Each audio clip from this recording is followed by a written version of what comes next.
Welcome back to Great Day Essay. You know, most of us have heard the term swagger before, but our next guest is putting a whole new meaning behind it. Joining us this morning is Leslie Ehm. She's the best-selling author of the book Swagger, Unleash Everything You Are and Become Everything You Want. Good morning, Leslie. Thanks so much for joining us all the way from Canada. This is amazing. Good morning. I'm so happy to be here with you because I like you. Yes. I gotta say, I like you already. Girl, it's already a vibe that we connected right before the show that our audience couldn't see. But this is a topic that will help, I think, a lot of people in their journey to having the best year that they want to have. We're going to be talking about how to remove toxic people in our lives, move them out. But how could you define or give an example of what toxic means in this situation?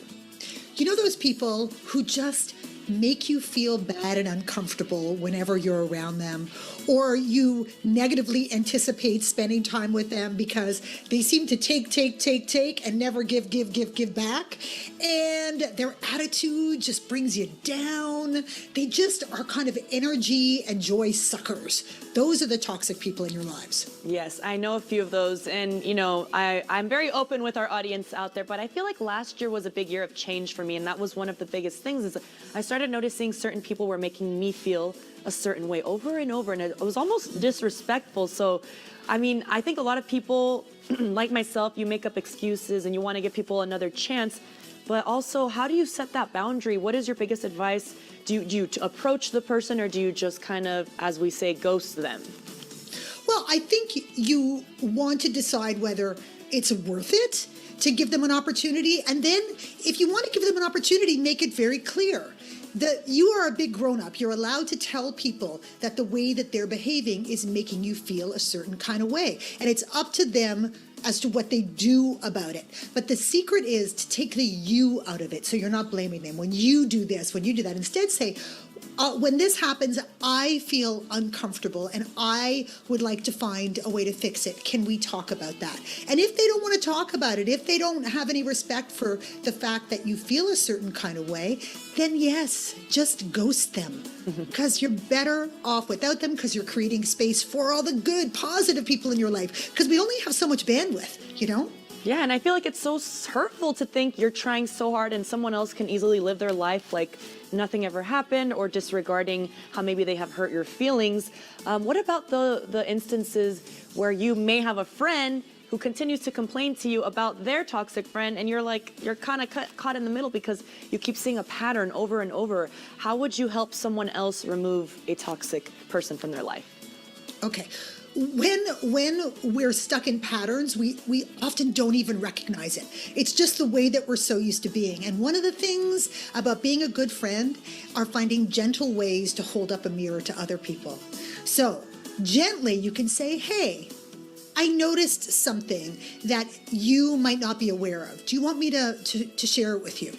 And if they say no, they don't want to get better. If they say, well, yeah, of course, some of the things that you're complaining about are things that I see you do sometimes, and that totally makes sense because we tend to get frustrated in other people for the things that we don't like about ourselves, and we don't even notice it. So if a friend can tell us that, I think it can help us to break those patterns. I believe that everybody is good until they prove me otherwise. So I'll wait and see. I'll give someone opportunity, but if they don't want to take responsibility for any of their stuff, I'm like, big X, you gone, girl. I love it. We need that kind of positivity, but also strength. I feel you need strength to be able to notice those things and act upon them. I think this is a big one too, though, because how do you, if you don't get along with a family member and you know they just bring you down, or they keep doing the same things to you in instances or whatever it may be, how do you remove a family member from your life? Because I feel like you can never really remove them, right? No, you can't always do that, but you can make decisions about how much you're going to emotionally invest in them. You know, your stuff is a gift. And even with family, if they don't want to accept that gift, you go, okay, I'm going to stop giving you the gift. Why would I continue to do that? And that pattern thing is the worst with family, because those patterns were set a really long time ago. And when we were little, we didn't have any control or any power. So we just had to take it. The good news is now we're big grown-ups. and we can challenge those patterns and give our family members the same opportunity to make those changes, because they're probably not aware of it either. They're stuck in their own patterns that came from long before. So again, do that gentle, hey, when this happens, it makes me feel like I feel like this.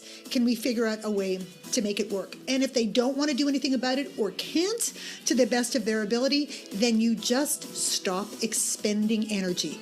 I love that. Do the minimum that you need to do, but do not make yourself open to all that emotional stuff, because you're going to be disappointed every time. It's like the Charlie Brown and the football, cartoon, where, you keep expecting different behavior and you get the same thing all the time. So stop investing. Well, it sounds like, this is one topic in your book that people will be able to read, but it sounds so good. It sounds like in general it will help us really have a great year and mostly believe in ourselves and, just be the best person we can be by making great choices. How can people get your book or get in touch with you?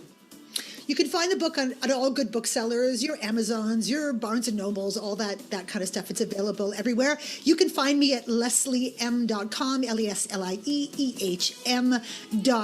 Come play with me on social, because I like to act a fool while trying to be occasionally wise. I'm at Leslie Ehm Speaks on Instagram. Well, Leslie, it really was a pleasure getting to speak with you. I appreciate